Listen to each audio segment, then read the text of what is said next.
Bonjour tout le monde. Donc voilà, je refais une vidéo. Cette vidéo est sur les dépannages de climatisation. Donc ça fait un moment que je n'en avais pas fait de vidéo, enfin un moment, une semaine et demie je pense à peu près. Pourquoi? Parce qu'actuellement, vous avez vu la date qu'on est, on est au mois de juin, et je suis jury pour les corrections, corrections, surtout membre de jury pour dire si le frigoriste connaît bien sa matière ou pas. Je viens en un petit supplément en plus des profs pour dire si c'est valable ou pas. Bon, c'est déjà une chose, et en plus de ça, il ne faut pas oublier que le sport a repris. Donc je fais un peu de sport. Donc ici, ce sera un dépannage avec un détendeur thermostatique. Je vais vous l'expliquer. Allez, on commence. Donc on aborde les dépannages avec le détendeur thermostatique. Alors ici, j'ai mis un détendeur thermostatique à égalisation interne. Ça pourrait être très bien, c'est les mêmes pannes avec l'externe, sauf qu'on aura une autre panne supplémentaire, ça je la mettrai par la suite. Parce que là, ça fait déjà encombrer le schéma, donc j'essaye de ne pas trop encombrer le schéma pour qu'on comprenne, comme les vannes de service, je ne les mets pas, celle-ci, celle-ci et celle-ci, pour ne pas encombrer notre schéma.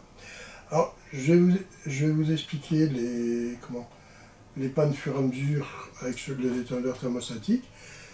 Là maintenant, je viens de monter les manomètres. Alors il y a des pannes qui seront un peu similaires au capillaire, mais il y a des pannes qui sont les mêmes que le capillaire, mais que le détendeur thermostatique va réagir autrement. Et on va voir comment. Donc ici j'arrive sur une installation, je n'ai pas l'échange du tout, j'ai rien, c'est que dalle. Mes manomètres, ils m'indiquent 35 degrés à la condensation, donc au condenseur. J'ai 34 degrés à la sortie de mon condenseur, donc j'ai juste 1 Kelvin de surfroidissement. J'ai moins 8 à l'aspiration. Par contre, j'ai 10 degrés à l'entrée, ce qui me fait 18 Kelvin de surchauffe, ce qui est beaucoup, beaucoup trop grand. Alors, qu'est-ce que je constate, moi? Moi, j'ai constaté que ma BP, elle est trop basse. Ma HP, elle est trop basse. Mon sous-refroidissement, lui, il est vraiment trop bas. Et ma surchauffe, elle est très grande. Donc, avec tous ces symptômes qui sont ici, de mon installation, moi j'en déduis, et ça c'est simple comme tout, c'est un manque sérieux de gaz. Donc là, si je regarde bien, j'ai sûrement des bulles au voyant ici. Alors, sur ce schéma-là, par rapport au capillaire, qu'est-ce que j'ai rajouté? Au détendeur capillaire, j'ai rajouté quoi? Une bouteille de liquide. Donc là, on est obligé d'avoir une bouteille de liquide, je vais expliquer aussitôt pourquoi. La vanne électromagnétique pour pouvoir faire mon pendant, parce que c'est des installations un peu plus puissantes, le compresseur est plus puissant et tout, donc on doit mettre certaines sécurités.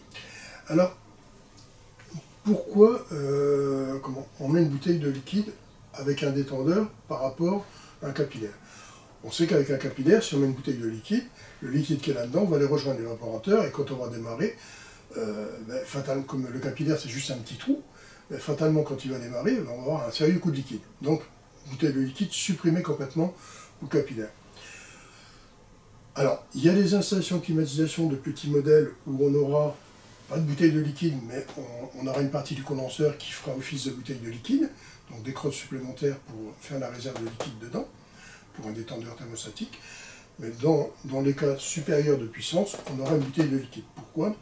La bouteille de liquide, elle va faire tampon pour le détendeur. Parce que le détendeur, lui, avec le bulbe qui est ici, il va s'ouvrir et se fermer. Et en s'ouvrant, il va demander plus de gaz, donc il faudra que la réserve d'ici vienne là sans faire un décrochage, et que ce soit de la vapeur qui vienne. Donc il faudra du liquide qui rentre ici, qui arrive ici. Et après, quand le détendeur va sentir qu'il a suffisamment de gaz, il va fermer, et peut-être qu'il y a du liquide qui va revenir ici, et qui ne partira pas par là de nouveau. Donc on va avoir un niveau de liquide qui va faire ça, comme ça, suivant les ouvertures de détendeur ou de fermeture. Donc c'est pour ça qu'on met une bouteille de liquide. Donc ça c'est nécessaire. On verra après les accessoires que l'on peut mettre en plus, comme ici un anti-bruit, ça s'appelle un muffler. On peut mettre, quand on a changé un compresseur, un anti-acide, ça on verra après. Donc voici la panne donc, du manque de gaz. Elle est similaire au capillaire, mais là maintenant c'est un détendeur thermostatique. Donc, voilà la première panne sur le détendeur thermostatique, avec égalisation interne. Alors je voulais expliquer, que ce soit externe ou interne, la panne sera la même. Bon, il y a d'autres pannes qui se rajouteront avec l'externe, mais ça on les verra après.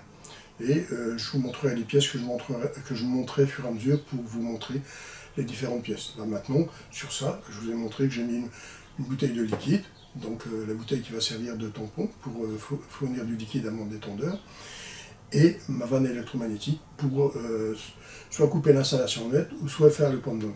On est plus pour un pump down qu'autre chose. Comme ça, quand on démarre doucement, surtout sur les grosses puissances, il est utile de faire des pump down.